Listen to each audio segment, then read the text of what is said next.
Hello, my name is Andrea, and this is Starlight Stories for Magical Children.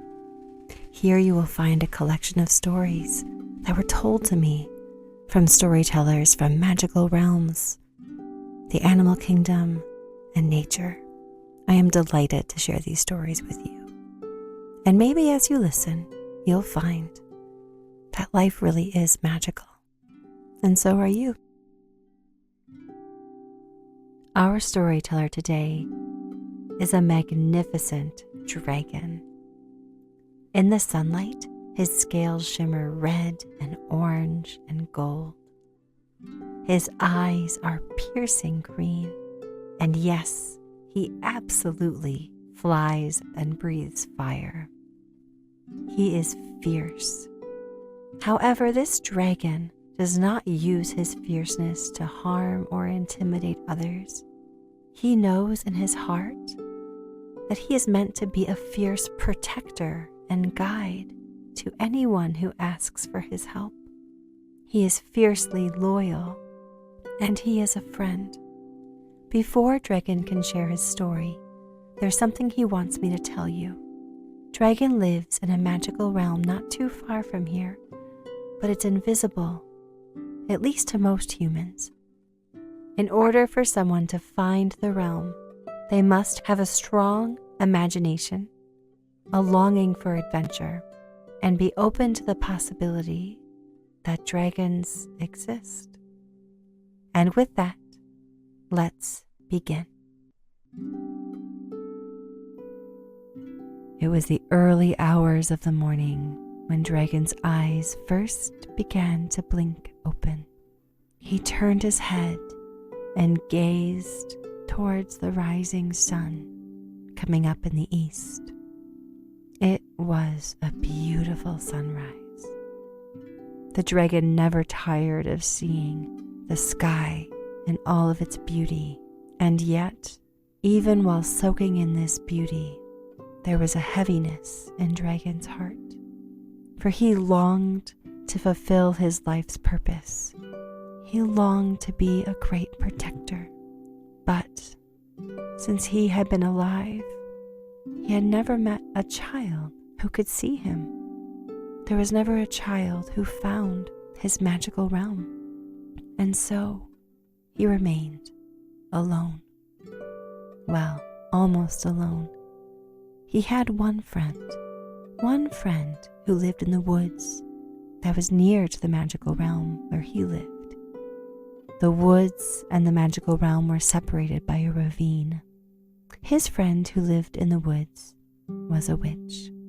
She had discovered him several years ago, and they have grown quite close. They consider each other friends. And that morning, as Dragon was watching the sun rise, he had an idea. Maybe the witch can help me.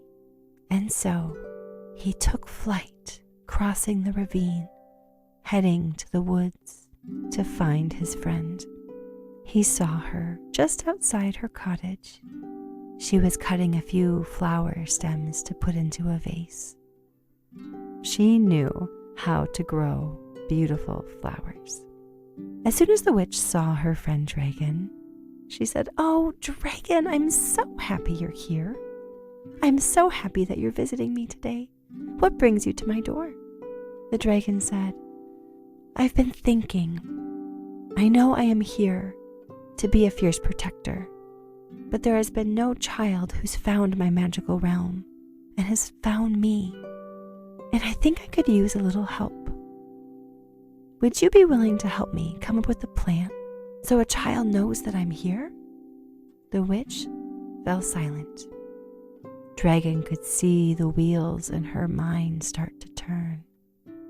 She closed her eyes. He waited. He knew she was deep in thought. He knew not to interrupt this. And then her eyes popped open. "I've got it," she said. "Quick, come inside with me." Dragon followed Witch inside, and she pulled out her big black cauldron. He had never seen her create a potion before, so he was thrilled. and he watched as she grabbed several jars and vials down from her cupboard and set them all in a row on a table by the cauldron. And one by one, she began to empty their contents. First, black squid ink. Next, a brass compass. After that, a perfectly smooth round pebble. And on she went with great focus and great intention. She tossed in bark from a birch tree, what appeared to be the hair of a unicorn, and even the greens from a carrot. He wondered, but he knew not to question. And as she continued, he watched as the cauldron slowly filled, and it seemed she was just about done when she stopped and looked at him.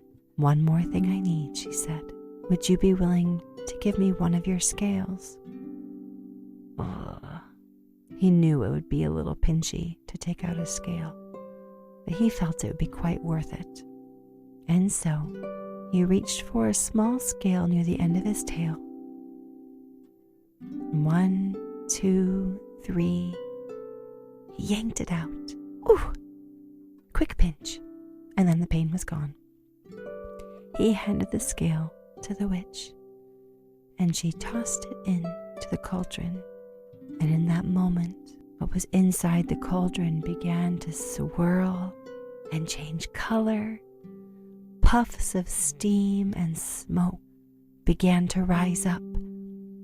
The witch said some magic words, but it was too quiet for Dragon to hear. And then a loud pop. He was so surprised he closed his eyes.